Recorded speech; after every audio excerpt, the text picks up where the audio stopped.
Jeremy Long. Oh, guy about to interview me. How are you? Yeah, pretty good. How are you? Good, man. This is Jeremy Long. He's a comedic genius. I haven't seen you since 2 minutes ago. So That's right. So what inspired you to get into writing comedy? What was your inspirations? When I was really young, I didn't study comedians too much until I really got into comedy later. So I was just when I was younger, I would watch a lot of comedy films, and I really watched a lot of Jim Carrey and a lot of Adam Sandler. Oh, so Jim Carrey with the physical comedy you like? Yeah, I liked his physical comedy. Now these may not be necessarily my inspirations now. I still like Jim Carrey, but Adam Sandler's gone a bit downhill. We don't have to keep that in. Well, he's but lost his touch. In case he watches this. Well, some people used to say that if you throw up on a piece of paper, they'd call that an Adam Sandler script. That's true. Some people have said that. Yeah, I remember Howard Stern said that, but that's just jealousy, if you ask me. He might. Yeah, he's probably very jealous. He wishes. So Weird Al Yankovic, I heard you like him. Oh yeah, he was a huge inspiration. Because he's just goofy, and I always liked that kind of humor too, which is probably why I liked. I didn't necessarily like Jim Carrey's, although he is known for being a physical comic. That's not why I liked him. He was just really goofy, because I'm certainly not a physical comedian. But I liked, he was goofy. Adam Sandler's earlier stuff, like Billy Madison, Happy Gilmore, was just completely goofy. Oh yeah. And then Weird Al is extremely goofy. He's weird. Yo, it's in his awesome. name. Is it really? It's Weird Al. Was that his baptized name? Yeah. When his parents, they were Jewish. Yeah, they were like, we want to name our child Weird. And then the doctor's like, well, you got to have like a real name too. So they gave him Al and that Weird makes Al. sense, yeah. So what is your favorite song from Weird Al?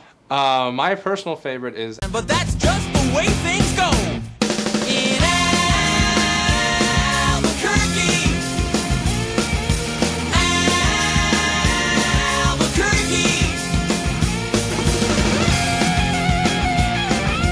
Albuquerque. Albuquerque, which is on, you know that one? On yep. his Running with Scissors album. That's an awesome album. So since then, I've been able to gain a little bit of a friendship with Al. I mean, he was one of my comedic inspirations back when I was a child, and now that I'm a comedian actor portraying that career in California, I became very good friends with his guitar player. He's had the same band since he started, which is another commendable thing very loyal for him. So his guitar player, which is named Jim Chemo West, he adopted the name Chemo because he also lives in Hawaii. Has a place in California, I thought he in had Hawaii. cancer. Oh yeah, no. Whew. Thank goodness he doesn't. No, but chemo sounded good. Yeah. See, I can give it back. He's a great guy, and he also does his own music. He plays Hawaiian slack key guitar, so he has his own side project. Jim Chemo West on the side from when he plays with Al. But anyway, so I met him, and he's a good friend, and then I met Al a couple times through him, including on his most recent tour when he comes through LA to the Greek Theater, which sometime in October. Jim will get me in there backstage so we can what hang I'm out. hearing here is I got to be friends with you so I can meet him, because I would love to meet him sometime. That's true. You got to come out to California and be friends with me. That's right. And then I'll abuse my friendship with Jim and just let everybody in backstage. I'm liking this as a great plan. It sounds flawless. I mean, I can't see anything that would go wrong for me anyway. Right. So other than that, anybody else comedic-wise that really inspired you? So as I got older, then I started studying comedians more rather than just like watching comedic films, which of course is also helpful and inspiring. But I actually started studying stand-up comedy. And so I started with people who were in my era first. So I really got into like Jim Gaffigan I love Jim Gaffigan, and I love right now currently somebody I really got into back then, and he's my favorite comic still to this day, is Brian Regan. I don't know if you ever heard Brian Regan. Heard of him. Love Brian Regan. Yeah, he's my all-time favorite. So then as I got into more of the current comedians that I like, those people, I also like Sarah Silverman, and I like a lot of alternative comedies. So I like Michael Showalter. I don't know if you ever heard of him. And Michael Ian Black. But I haven't. Okay. Yeah. Michael Ian Black, I've heard of Michael him. Ian Black. Another period he's doing currently, right? Yeah, he's great. From Central. Yeah. So these people, I love watching them. And Patton Oswalt and people like that. But they were all like currently working on stuff. So then of course I went back and did old research because I wanted to learn what some of these older comics had done and stuff like that. So I had listened and watched Woody Allen and obviously George Carlin and Sam Kinison and all the classics, all the greats. So if I can interrupt you, you named a lot of like Sam Kinison, Silverman. Those are a little bit of a raunchy style, but then also you put Gaffigan and Regan. So Regan. Yeah, Regan. What would you say is your style in between both of those? Because you have the extremes and then you have moderate. Right. Well, in my view, comedy is comedy. So like some people are like, oh, I won't listen to the blue stuff, or I only like this or that. They're all funny to me. It doesn't matter. I can handle. Some people I guess can't handle the raunchiness, and I don't mind. Comedy's comedy. If the only comedians I don't like are the non-funny ones. To me. This is true. So I like the raunchy stuff. I like the clean stuff. Whatever. So when you write, you don't have a per se. I don't have try. I would say what I've classified my stuff as, and what other people have told me, is definitely more observational humor. Because that's definitely my writing style too. I kind of just take stuff that I see people doing all the time and try and make it comical, or things that people do all the time and never really think about, and I can kind of come up with a joke for it. So it's definitely like everyday observational humor. And I wouldn't say I'm raunchy, and I usually don't explore like sexual topics or anything like that, like some comedians do. But I definitely don't shy away from language, because it definitely usually. And sometimes it adds to it. You don't want to rely on the language to be the shock value of the joke, but at times it can add to it, and other times, most joke telling is just also storytelling in some senses, and sometimes it'll just slip out, and if it slips out, it fits, and I'm not going to shy away from the language. But I also wouldn't call myself vulgar, but I don't not appreciate vulgar comedy either. Because I was gonna say, sometimes if you're too vulgar, they'll say, well, you're not a comedian that's vulgar. You're just a vulgar comedian. You're just gonna throw it out there for the shock value. Yeah. So, in my eyes, that's good too. So you get more audience, because if you hear too many curse words, you're just gonna be like, well, where's your comedy? Anybody could drop the F-bomb and be funny. Yeah. So from my understanding, you used to be a local boy. You don't live here anymore? What's up with that? Look, we changed locations. Oh, we did change locations. I changed locations, and we also changed locations in this film. This is weird. In January, I decided to move to California because I had exhausted my resources here. PA is a lovely state. My family's here. That's why I'm back here now, visiting family and friends. But I had exhausted my resources, and I had to move to some place where there was more opportunity. Where would that be? California. Oh, California. The wonderful land of Los Angeles, California. Where there's no water. Where there's no water. So I'm stocking up while I'm here, and I'm bringing it back. You should. Yeah. Sell it for big bucks. That's how you could pay for your rent. One bottle of water. That's true. I could and sell it. Yeah. Well, I was told to take 5-minute showers by our government, but I'm not doing that. You still take showers? Yeah. Oh, okay. I haven't taken one since I've been to California. Gotta So save that's the another water. reason I came back here. I had to take a shower. I was starting to get really smelly. I agree. So what do you do out in California now? What are you trying to accomplish out there? Well, before I moved, I went to college and graduated with a film degree. Where did you go to school? Penn State. Okay. And so I had finished that. I had my degree. So other than and I had done comedy shows around here, including shows in New York and shows in Pittsburgh and Philly, and of course around this area of central Pennsylvania. And again, I had exhausted my resources, so I took my degree and went out to California. And so I'm trying to pursue something in film. Really anything in film other than directing, because that scares me. I can't take on that big of a monster quite yet. But I'm really focusing mainly on writing and furthering my comedy. Can I ask a question? Have you been in any films lately? I have. Even small roles? Yeah. I did do small roles while I was out here, because there were a lot of films all of a sudden being filmed in Pittsburgh, all of a sudden, out of nowhere. And it really kind of boomed with the filming coming to Pittsburgh. So I did quite a few small films there before I did move, and the most recent one I did last summer is called Me and Earl and the Dying Girl. Oh, yeah. In theaters now. Yeah, I saw that. Previews, I should say, sir. Yeah, so, and I think it was everywhere as of July 1st, and I have a small role. I play a theater student who's friends with Greg, the main character.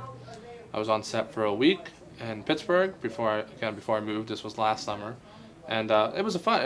It was a really independent film. They didn't have a huge budget. They had a decent cast though, but a lot of people are kind of straying to independent films, I've noticed these days. But yeah, they didn't have a huge budget. It was written by a man named Jesse Andrews, who grew up in Pittsburgh, and he wrote the book that the movie's based on. It's based off a book. So he wrote the book and the screenplay for the movie. We filmed it in the actual high school that he went to high school at, which is now not even an active high school anymore, but they kind of dressed it up for the set and everything. Now, did you say you knew this writer or no? I didn't know him. I became friends with him while I was on set. And how did you land the role? I got casted by Nancy Moster Casting.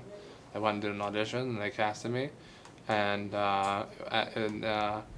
they do most of the casting in Pittsburgh. Nancy Moster Casting. So it started off as a really, really small role, and then they actually ended up calling me back and saying that the director handpicked me for a slightly larger role. Still small, but larger than like just kind of like a background extra, which I think is what I was originally cast as. So then it went from being there only one day to the week, and so yeah, it was one of my out of all the sets I've been on so far, it was my favorite because again, it was a really independent film, so everybody was like very free with each other. Very loosey-goosey, a lot less strict than most of the sets I've been on. I got to meet a lot of people. Everybody was really friendly. And Can I ask a question? Strict in what way? Like you couldn't talk to the stars, don't look at them? Or? Well, that's how it always is Oh, yeah. for the smaller roles. Except the stars don't make that rules. Everybody else does. So if you actually bump into a star, they're always fine. Almost always. They're usually almost always fine with it. I was in the film Jack Reacher with Tom Cruise. Well, same rule goes there. They didn't want you talking to stars, but I saw Tom Cruise at lunch, and I had a conversation with him. Wow. So they don't care. They don't make these rules. Other people do, and and it's also like no pictures while you're on set, which I kind of understand. But yeah, they're definitely the big budget films are definitely a lot more strict, and they're always worried about stuff getting leaked and whatever else. So this was a little more free base and less strict. And Well, with that movie that you just shot in Pittsburgh, what was the title again? Me and Earl and the Dying Girl. So what could be leaked? The girl's dying? Well, I can't say if the girl Oh. actually dies or not. Oh, this is true. But we know does- there's a process There of is she's a girl dying. dying, but Okay. you don't know if she dies or not by the end. Anyways, it was a really good film. I did see it. I believe it or not, I was a little shocked. I got invited to the premiere out there in California. So Really? luckily I was living there. If not, I might not have been able to go, but I moved out there. I was living there. I thought my role was too small, but I got invited to the premiere. So I went to the premiere. That was fun. I got to see it like a month before everybody else. It was a really good film. And even if I wasn't in it, I would tell you, go see it because it's really good. It does look very good. And I will see it now because you're in it. Okay. So do you shave your back? Okay, I'm sorry. Do you want to talk about your web series? Yeah, sure. All right. So any future endeavors? Currently, not sure exactly what the future holds because I just got out there. It's been about a half a year, and I'm pursuing all different things, furthering my comedy at comedy clubs out there, and then we're doing a lot of writing. Right now, I'm currently, aside from doing the comedy, working on a feature film that I wrote that I'm trying to hopefully self-produce and film. Oh. What's the name of this? It's called The Unfortunate Monsters. I like it. What's it about? I try not to say it's a zombie film, but it is a zombie film. But it's not like a horror genre like you would see in most like Dawn of Walking the Dead or anything like that, and it's not like The Walking Dead. It's more about these this tight-knit group of survivors after a zombie apocalypse, and they're trying to survive. And it's a lot of character development and showing how they themselves change and develop and evolve in the face of this danger, and kind of like an every man for himself situation. Are they trying to rebuild civilization as they knew it? They're trying to get, hopefully, to a place where the zombie apocalypse isn't happening. They're trying to escape the apocalypse. Do you talk about the zombie apocalypse, what caused it, or do you just take it right from the events? Here's the people, now go. The zombie apocalypse starts at the beginning of the film. I never address what caused it, but it does. It starts off before the zombie apocalypse happened, but only briefly, and then it pretty much happens right at the beginning of the film. Well, sounds interesting. So where are we at in the process? Do you have people looking at it? I have a lot of people looking at it. I have the script's been done for a long time. It was kind of shelved for a while even, and then I picked it back up and did a few edits to it. I have had many people look at it whose opinions I trust, and some who are in the business of screenwriting or television writing, and give me neat notes and feedback that I then went through and changed a few things that I found were good notes. And and I have a friend of mine who's a director who is possibly interested in directing it. Great. And I have, without going into detail about every single little person, I have a few people who do lots of various crew jobs, including project supervisor, art director, a makeup girl for the zombie makeup and everything like that, who are all interested in being a part of it should we get the funding and want to self-produce. What, you can do Kickstarter for funding, or? Possibly. I haven't decided if I want to go down that route yet. I don't know. I mean, I've seen many successful Kickstarters in the past, and I've even donated to a few. And of course, we all know that some of the biggest ones have been the ones that have had big names attached to it. Sure. Not to say that the little ones don't make it, because they certainly do in many cases. So it's a path that I am willing to do. I'm trying to do a few other things first, and that's not necessarily a last resort, but I haven't officially decided if I want to do that yet or not. So if people want to find out where you are, do you have a web series of any sorts, or a web something that they can find you? How can they find you? It's funny you say web series, because I am working on a web series, but I do also have a website that they can find me at. They can find all the information about me, contact information, updated information. I'm updating it constantly, and also you can also buy my first feature film on there. I made last year. I released my first feature film, and it's a documentary, and it's called Tenacity and Gratitude: the Frank Catolo story. Can we take that again? It's called Tenacity and Gratitude: the Frank Catolo story. And who's Frank Catolo? He's a friend of mine. He's been a friend for a long time. Not a well-known name, but he's done a lot of great things. His main gig was for most of his career. He was Wolfman Jack's writer. You're familiar with Wolfman Jack? Anybody from the 60s? Of course. He started off his career. He was in several bands back in like the late 60s, early 70s, and then sometime in the 70s he moved to California to pursue a writing and comedy career, such as myself. And he was a professional joke writer for the longest time, writing jokes for people who just started off back then in the 70s. So he would sell jokes to Jay Leno and Robin Williams and David Letterman and people like that. And he did that for the longest time. He would do his own thing sometimes too, but he wasn't. He is a performer, definitely, for sure, 100%. But he never really started doing his own comedy much. He was mostly writing for other people, and he was writing for other stuff too. And then sometime in the early 80s, he got his gig with Wolfman and was with him until he passed in 1995. Wow. And then he kind of put it all away in the late 90s and moved here to Pennsylvania and settled down. And he still writes, but like just columns and articles and stuff for different publications. And he lives here so he could raise his family that he has now. So I met him about 7 years ago or so, and we became really good friends. And he has such a rich history. I mean, way more than I just went into in this little brief synopsis of it. And all kinds of great stories and great things have happened to him. I just feel like everybody knows who Wolfman is, nobody knows who he is. And he pretty much wrote everything for Wolfman, from live appearances to what he did on the radio to what he did on television shows, Midnight Special, everything. That's intense. So I wanted people to know his story, and so I made a documentary about him. That's interesting. So now if they want to see that, what's the website? The website is, it's actually my production company, my own independent production company. So my production company is called Winston Simmons Productions. Okay. And the website is winstonsиммонsproductions.com. And we're going to see that on the bottom of the screen. Perfect. All right. Sorry, now we can push it away. All right, so what else are you doing? Is there anything interesting? Picking it back up and putting it in. That's enough advertisement. We got enough. So what else? Interesting people while you've been out there? Who have you met?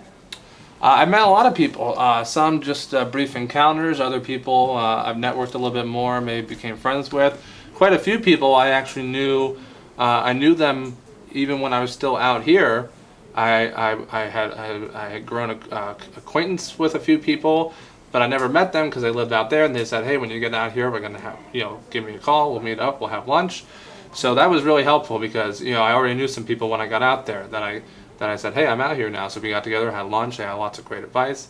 And then again, I met people out there. So some people that I knew beforehand, he's a good friend of mine now, Blake Clark. Some people might recognize his name, other people might not.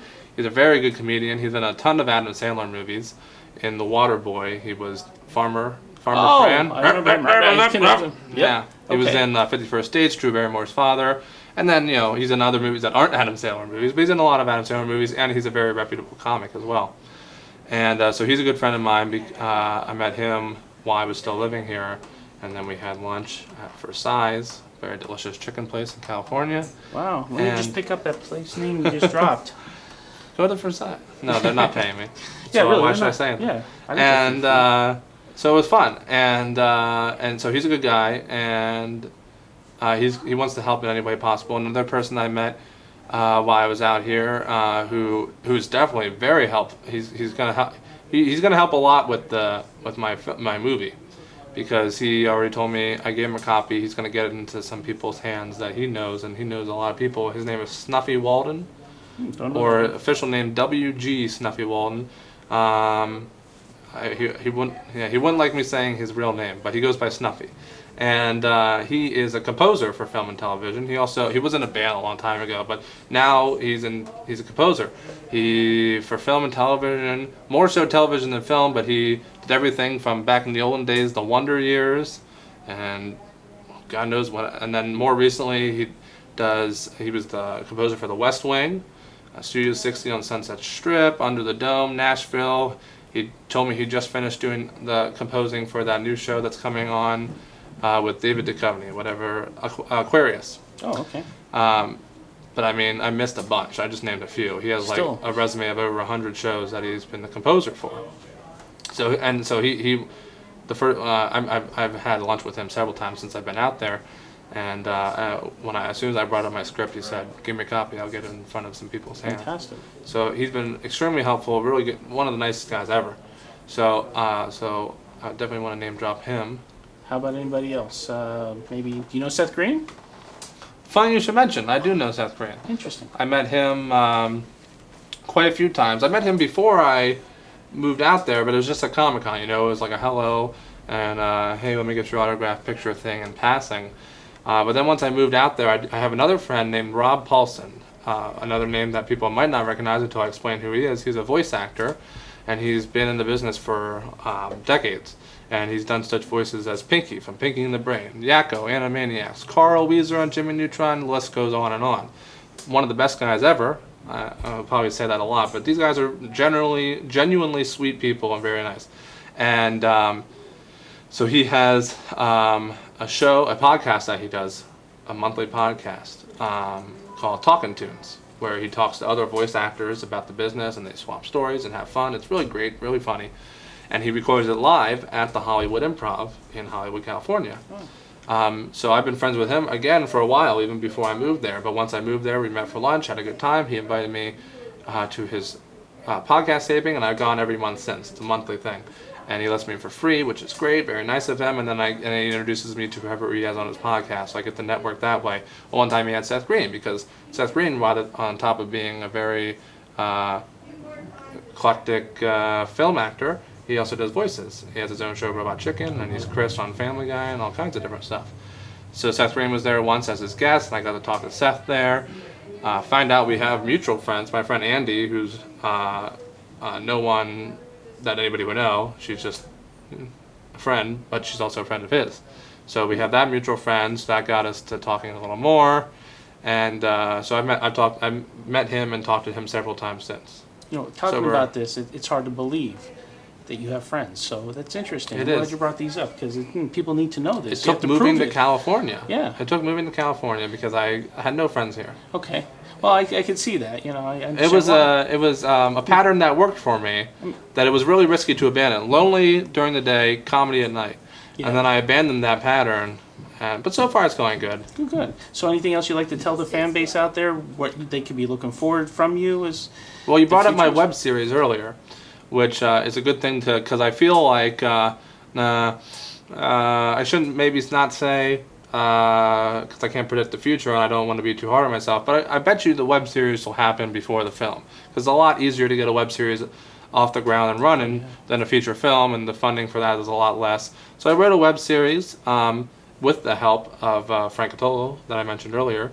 Him and I often write a bunch of comedy stuff together, which is very great considering who he's written for in the past. Yes. So we wrote this web series together called The Return of Turk Bahrain, and it's a spoof on old detective novels like Dick Tracy, and just a kind of a spoof on that whole style. So it's definitely a flat-out comedy, very goofy comedy, like we discussed before. The goofy kind of comedy that I'm into with Weird Al and everything. It's a goofy comedy and spoofing the whole film noir genre.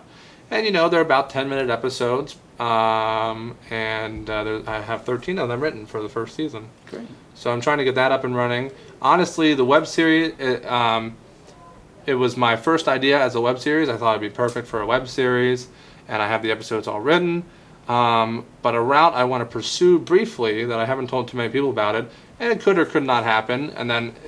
So I'm pursuing this first, and then the web series option, which is the original option, is now kind of like the fallback option. Like, we can always go back to that, but I'm pursuing perhaps an Adult Swim route to see if they'd be at all interested. So I'm trying to send my scripts there because Robot Chicken, I know Seth a little bit, but Robot Chicken, Aqua Teen Hunger Force, Space Ghost Coast to Coast, these are all shows that have been, Sea Lab 2012, these are all shows that have been on there that have that exact format, about 10 to 15 minutes. There's these shortened shows on that Adult Swim format, and this kind of humor fits that 100%. So I don't know if they'd be interested or not, but I'm going to pursue that route first before I completely give up, and then go to the much easier platform of the web series. Good. Well, I hope everything works out for you. I'm Grogan Wayne. This is your name again? Oh my God. Well, check out his website, and thank you.